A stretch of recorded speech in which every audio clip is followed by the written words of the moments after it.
بسم اللہ الرحمن الرحیم اللہم صلی علی محمد و علی محمد لا الہ الا اللہ محمد رسول اللہ.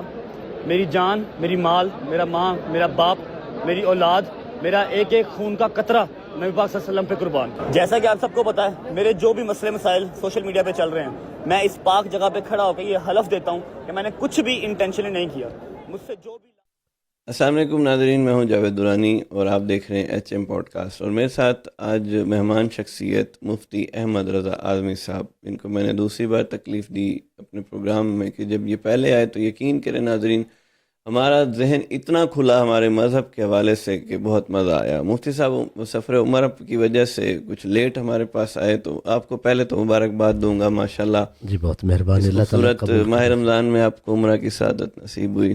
یہ خالص اللہ تعالیٰ کا کرم ہے. جی اللہ تعالیٰ آپ کو خوش رکھے. آپ نے اچھا مفتی صاحب، آج کا میرا جو موضوع ہے، سوشل میڈیا پہ ایک بہت بڑی یلغار مچی ہوئی ہے. ایک ٹک ٹاکر ہے رجب بٹ، اس نے قانون رسالت، ناموس رسالت میں نہیں بولوں گا کہ نہ ہی اس کی جرأت ہے اور نہ ہی ہم عدم برداشت ہے کہ اگر اس نے ناموس رسالت پہ کوئی بات کی ہوتی اور ہم یہاں بیٹھے صرف تبصرہ کر رہے ہوتے. اس معاملے میں بھی بہت جذباتی ہوں کہ میری جان و مال، میری اولاد، سب کچھ آپ صلی اللہ علیہ وسلم کی ناموس پہ قربان. تو اس نے مفتی صاحب قانون رسالت کو تھوڑا سا چھیڑا ہے. مطلب اس 295 جو ایک دفعہ ہے اس کے اوپر اس نے ایک پرفیوم لانچ کیا ہے. تو یہ ٹک ٹاکر یا ویلاگر ہیں، یہ اس طرح کے اسٹنٹ مارتے رہتے ہیں کہ ہم وائرل ہوں. انہیں اندازہ نہیں ہوا کہ ہم اس معاملے میں کتنے جذباتی ہیں.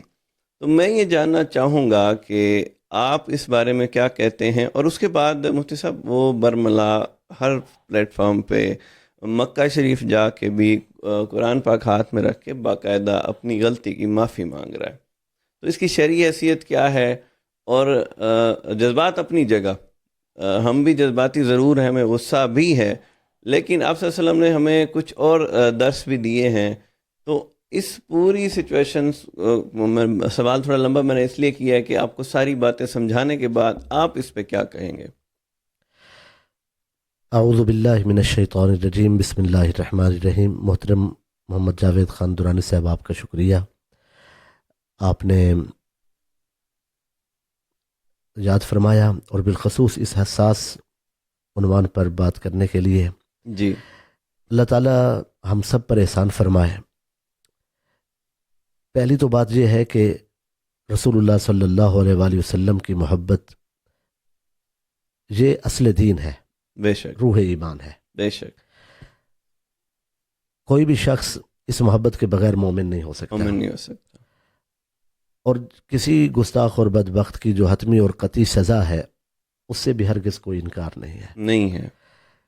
یہ ایک حساس ترین مسئلہ ہے جو امت مسلمہ کے درمیان پوری امت میں ہمیشہ حساس رہا ہے اور رہے گا. صحیح.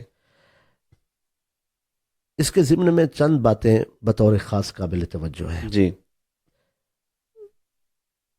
کہ گستاخی اور بے ادبی میں، توہین، اہانت اور بے ادبی میں اور نامناسب بات میں کچھ فرق ضرور ہونا چاہیے. صحیح.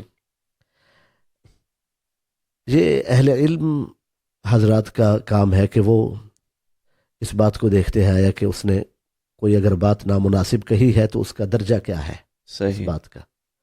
عامت الناس میں یہ بات یقیناً سب کو ایک ہی زمرے میں لیا جاتا ہے. جی. وہ کلمات کے درمیان جو فرق ہے اسے ان کے لیے بعض اوقات پرکھنا مشکل ہو جاتا ہے. مشکل ہو جاتا ہے. جو کچھ ہوا ہے یہ بہت افسوسناک ہے. شہرت کے حصول کے لیے جی. اس طرح کی کسی بات کو نشانہ بنانا یہ شرمناک عمل ہے. بے شک. ہم جتنی اس کی پرزور جتنی مذمت کی جائے وہ مذمت کم ہے. جی.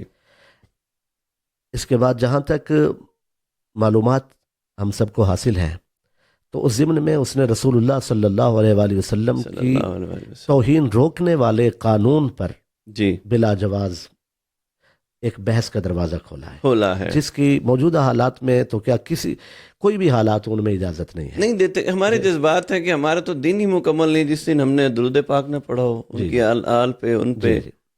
یہ رویہ قابل مواخذہ ہے، اس پہ ضرور گرفت ہونی چاہیے اور ہو بھی رہی ہے. جی. اس کے بعد رہ گیا معاملہ معافی کا.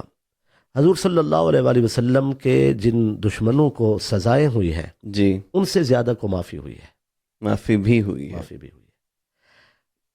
حضور صلی اللہ علیہ وآلہ وسلم کی اپنی زبان کے ذریعے سے بے ادبی اور گستاخی کرنا یہ ایک بڑی گستاخی ہے. اس پہ تو معافی اکثر ہے ہی آفتیں زبان کی وجہ سے نہیں. اس آتی میں ہیں. تو میرا بھی عدم برداشت اور ہے کہ شاید میں بھی اپنے حصے کا یہیں سے چل پڑوں. ابھی اس سے بڑی گستاخی اور بے ادبی تلوار کے ذریعے سے حضور کے سامنے کھڑا ہونا ہے. لیکن رسول اللہ نے تو ان کو بھی معاف کر دیا ہے صحیح. جو حضور کے سامنے تلوار لے کے آئے. جی، کچھ نے تلوار اٹھائی، کچھ راستے میں چھوڑ کے آئے، کچھ نے باقاعدہ جنگیں کی، رسول اللہ کے قرابت داروں کو، صحابہ کرام کو، بڑے رتبے والوں کو شہید کیا. لیکن توحید کی شان یہ ہے کہ جب وہ اقرار توحید کر لیتے تھے حضور صلی اللہ علیہ وآلہ وسلم نے انہیں اللہ کی خاطر ہمیشہ معاف فرما دیا. معاف فرما دیا. یہ بڑے لطف و عنایت کی بات ہے. اب سوال یہ ہے کہ رسول اللہ صلی اللہ علیہ وآلہ وسلم کے بعد اب ان کی ظاہری حیات طیبہ کے بعد اب جو معاملات ہیں جی، تو اب بھی رسول اللہ کے خلاف اگر کوئی بولے تو اب اسے معاف کون کرے گا، یہ سوال اٹھتا ہے. ہاں. تو اس کے لیے یہ ہے کہ شریعت کی معافی بھی رسول اللہ کی معافی ہے. اچھا، لیکن اسلام میں ہر چیز موجود ہے. جی. جب رسول اللہ کی شریعت کسی کے لیے کوئی راستہ کھول دیتی ہے تو وہ شریعت کی معافی بھی وہ بھی رسول اللہ کی طرف سے ہے. اچھا، حضرت صلی اللہ علیہ وسلم کی اس دنیا سے پردہ فرمانے کے بعد کوئی ایسا واقعہ صحابہ کرام کے دور میں پیش آیا، کوئی ایسی روایت ملتی ہے کہ اس میں انہوں نے کیا پھر اس کے ساتھ کیا، کیا سزا دی گئی یا معافی مانگنے پہ معافی دے دی گئی؟ دونوں قسم کی مثالیں موجود ہیں.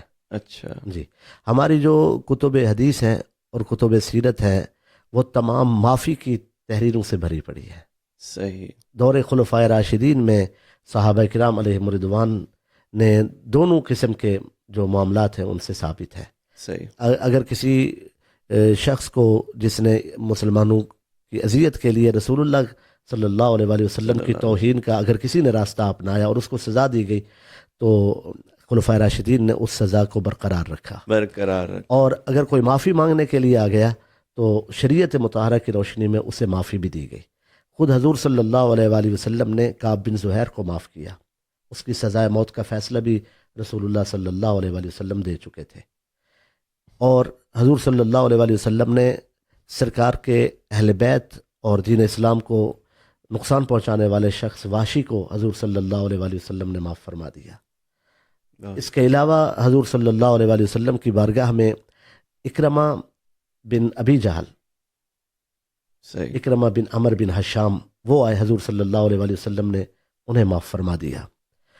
اور اہل بیت نے کس کس کو معاف کیا تاریخ گواہ ہے. صحیح. صحابہ کرام نے کس کس کو معاف کیا اس پر بہت سارے آثار موجود ہیں. ہماری جو اگرچہ کتب حدیث کی جب بات ہو جائے تو بات مکمل ہو جاتی ہے. صحیح. لیکن فقہا کی بات اس لیے کی جاتی ہے تاکہ یہ بعد کے لوگوں کے معاملات کو بھی سمجھا جائے. ہمارے جو کتب ہیں فتاوی کی ان میں بھی جو ابواب قائم ہیں کتاب الحدود وغیرہ ان کو پڑھ کے دیکھا جا سکتا ہے. ان میں یہ شرائط رکھی گئی ہیں کہ کن شرائط کے ساتھ کس کو معاف کیا جا سکتا ہے. صحیح. یعنی جہاں تک بھی ہے کہ گناہگار کو مرتد کو موقع دیا جاتا ہے کہ وہ اپنی بات سے توبہ کر لے. یعنی یہ نہیں کہ اس کی وہ توبہ کر رہا ہے اس کو معاف نہیں کیا جاتا، اسے موقع دیا جاتا ہے. صحیح. دعوت دی جاتی ہے کہ وہ توبہ کر لے. صحیح. اگر وہ توبہ کر لیتا ہے تو اس کی توبہ کو قبول کیا جاتا ہے. اب اس کے بعد جو موجودہ حالات میں جو بات ہو رہی ہے اس کے ضمن میں یہ ضروری ہے کہ یہ ریاست کا کام ہے کہ اس شخص کو وہ ریاست خود اس کے موقف کو سنے. اس کے بعد سننے کے بعد جو نتیجہ اخذ ہو اس پر اگر اس کی توبہ قابل قبول ہے تو توبہ تو اس کی قبول کی جائے، لیکن اس کی ایسی ضرور سزا متعین کی جائے کہ کل کو کوئی شہرت کے حصول کے لیے یہ راستہ نہ اپنائے. کم از کم اسے لوگوں کے سامنے آنے سے، مجمع عام کی گفتگو سے اور اس طرح سے اسے ایک عرصے کے لیے باز رکھا جائے جب تک یہ تسلی نہ ہو جائے کہ اس کی گفتگو اب قوم کو نقصان نہیں دے گی. بہت اچھا آپ نے جواب دیا. اچھا، قانون اس کے بارے میں کیا کہتا ہے موجودہ؟ یہ سوال خیر ہے تو وکلاء حضرات کا، لیکن آپ کا ماشاءاللہ ایک وسیع تجربہ ہے، شریعت قانون آپ پڑھتے ہیں. جی، تو قانون کیا کہتا ہے؟ ادارے کیا اس پہ کیا کر سکتے ہیں؟ جی، ادارے جو قانون ہے نا، قانون میں تو بحث ہوتی ہے الفاظ کے ساتھ، جی اور شریعت میں یہی ہے، جی شریعت بھی یہی ہے. صحیح. اس نے جو کہا ہے اس کو دیکھا جائے گا. اب اس نے جو کہا ہے جو ہمارے پاس پہنچا ہے اس میں رسول اللہ صلی اللہ علیہ وآلہ وسلم کی بے ادبی روکنے والے قانون کے بارے میں ایک غیر محتاط رویہ ہے. جی تو اس پر اس سے اس کی نیت کو پوچھا جانا چاہیے کہ اس کی نیت اور اس کا ارادہ کیا تھا، اور پھر جو ظاہر ہے اس جو الفاظ ہیں جس سے کوئی بات منتج ہو رہی ہے اس کو بھی دیکھا جائے گا. جی جی پھر جب وہ توبہ کر رہا ہے تو اس کے توبہ کو قبول کیا جائے گا، لیکن اس پر شرائط ضرور عائد ہونی چاہیے کہ کن شرائط کے ساتھ اس کی توبہ کو قبول کیا جا رہا ہے. اور آئندہ اس قسم کے رویوں کو روکنے کے لیے ریاست کو کوئی نہ کوئی ایسا ضابطہ بنانا ہوگا تاکہ آئندہ کوئی اس طرح کی شرارت نہ کر سکے، اور یہ اختیارات ججز کے پاس ہوتے ہیں. اور مفتی صاحب یہ ہماری کمزوری تصور ہوگی کہ اگر ہم نے اس پہ کوئی رد عمل نہ دیا تو اپنے ہی ملک میں اسلامی جمہوریہ پاکستان میں ہمارے نبی پاک صلی اللہ علیہ وآلہ وسلم سے جڑی ہوئی کوئی بھی بات کو آپ غیر سنجیدہ طریقے سے اپنے، اور میڈیا سوشل میڈیا پہ ایک تو ہوتا ہے اکیلے بیٹھ کے بات کرنا، یہ تو امید نہیں کی جا سکتی کہ کچھ نہیں ہوگا، ضرور کچھ نہ کچھ اس پہ رد عمل ہونا بھی چاہیے، اور ہم امید کرتے ہیں کہ رد عمل ضرور ہوگا اور اچھے طریقے سے ہوگا. کیونکہ جب ریاست اپنا کوئی اثر نہ دکھائے تو پھر جو غیر قانونی اور غیر شرعی اقدامات ہیں ان کے لیے گنجائش پیدا ہو جاتی ہے معاشرے میں، ظاہر جذبات تو اپنی جگہ جو ہے، زیادہ نقصان دہ ہے. جذبات اپنی جگہ ہے، ان جذبات کے حوالے سے بھی میں کسی کے جذبات کو ٹھیس پہنچانا بھی تو ایک اور جرم ہے. ان کے حوالے سے میں یہ گزارش کرنا چاہوں گا کہ رسول اللہ صلی اللہ علیہ وآلہ وسلم کی ہستی کے بارے میں ہماری حساسیت ہمارے ایمان کا ثبوت ہے. تاہم ہمیں اس جذباتی ہیجان سے بھی نکلنا ہوگا کہ ہم خود فیصلے کرنے لگ جائیں، اس سے بھی ہمیں ضرور نکلنا ہوگا. بہت اچھی بات کی آپ نے، بہت